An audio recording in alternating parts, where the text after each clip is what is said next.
ধারাবাহিকের শুরুতে আমরা বসু মল্লিক বাড়িতে দেখতে পাই বসু মল্লিক বাড়িতে ড্রয়িং রুমে সবাই উপস্থিত। সেখানে সুধা ঝিনুককে বলে, তুই এ বাড়ি ছেড়ে কোথাও যাবি না, এ বাড়িতে তোর অধিকার আছে থাকার, তুই এ বাড়ি থেকে কেন চলে যাবি? তখন ইন্দ্রজিৎ বসু মল্লিক বলে, তোমরা দুই বোন এ বাড়িতে গেড়ে বসেছ, এক এক করে সবাইকে বাড়ি থেকে বের করে দিয়ে তোমরা এ বাড়ির সম্পত্তির মালিক হতে চেয়েছ। একদিকে আমার রেশমিকে বাড়ি থেকে বের করে দিলে, অন্যদিকে সমুদ্র বাড়ি থেকে রাগ করে বেরিয়ে গিয়েছে, আর তোমরা এখানে নাটক শুরু করেছ।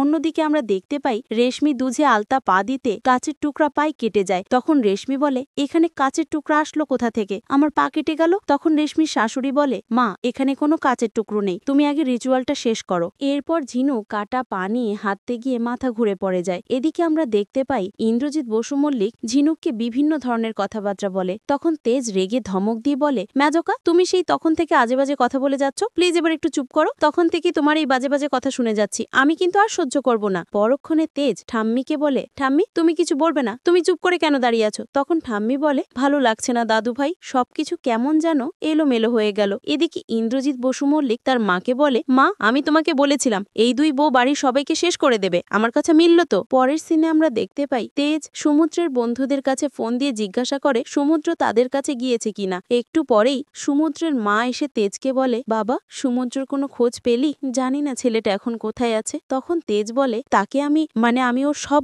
বন্ধুদের কাছে খবর নিয়েছি, সমুদ্র ওদের কাছে যায়নি। ঠিক তখনই ঝিনুক এসে বলে, জামাইবাবু আমি জানি সমুদ্র কোথায় আছে, আমার জন্য সমুদ্র বাড়ি থেকে বেরিয়ে গিয়েছে, আমি ওকে বাড়িতে ফিরিয়ে আনবো। এটা বলে ঝিনুক বাড়ি থেকে বেরিয়ে যায়। পরবর্তীতে আমরা দেখতে পাই ঝিনুক বাড়ি থেকে বের হতে বাড়ির গেটের সামনে প্রেস মিডিয়া এসে হাজির হয়। সেটা দেখে ঝিনুক মনে মনে বলে, এখানে এত লোকজন কেন, আর এরা এখানে কি করছে? পরক্ষণে তেজ এসে যায় আর বলে, ঝিনুক তুমি কোথায় যাবে, আমাকে বলো, আমি তোমাকে নিয়ে যাচ্ছি, তোমার এই সময় এখন কোথাও যাওয়া চলবে না। কিছুক্ষণ পরেই বসু মল্লিক বাড়ির সবাই বাড়ির বাইরে বেরিয়ে এসে এবং প্রেস মিডিয়াকে দেখতে পাই। তখন ইন্দ্রজিৎ বসু মল্লিক বলে, মা আমি তোমাকে আগেই বলেছিলাম এই মেয়েটা আমাদের বাড়িতে থাকার কোনো যোগ্যতা নেই, বাড়ি থেকে বের করে দাও। এখন দেখো প্রেস মিডিয়া এসে হাজির হয়েছে, পুরো শহর আমাদের দিকে আঙ্গুল তুলবে, হালকা করে আমাদের বাড়ির মান সম্মান ধোলাই মিশে যাবে। অপরদিকে আমরা দেখতে পাই প্রেস মিডিয়ার লোকেরা ঝিনুককে দেখে জিজ্ঞেস করে, সেদিন রাতে কি হয়েছিল, কেনই বা আপনি সবাইকে সবটা না জানে এভাবে চুপ করে আছেন কেন, আপনি সবাইকে সবটা জানাননি কেন,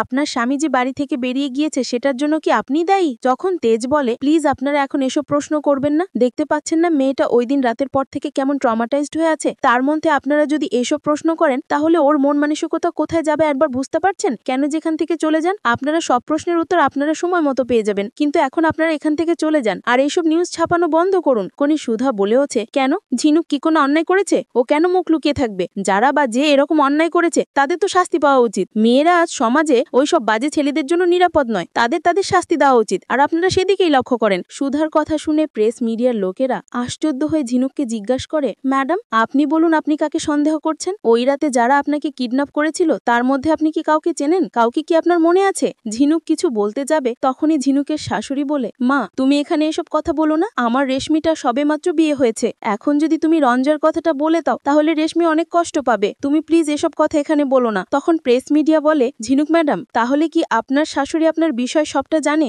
সেই জন্য আমাদের সামনে মুখ খুলতে নিষেধ করছে? যেহেতু আপনারা সবাই সবটা জানেন তাহলে কেন এভাবে মুখ লুকিয়ে আছেন, কেন সবাইকে সবটা বলে দিচ্ছেন না? ঠিক তখনই সুধা বলে ওঠে, ঝিনুক যেহেতু এই বাড়ির মেয়ে, এমনকি আমার বোন, আপনাদের থেকে ভালো আমরা বুঝি, ওর ভালো মন্দের খেয়াল আমরা রাখি, তাই এই বিষয়ে আমরা কাছে বলবো কি বলবো না সেটা আমরা দেখে নেব, আপনারা প্লিজ এখান থেকে চলে যান।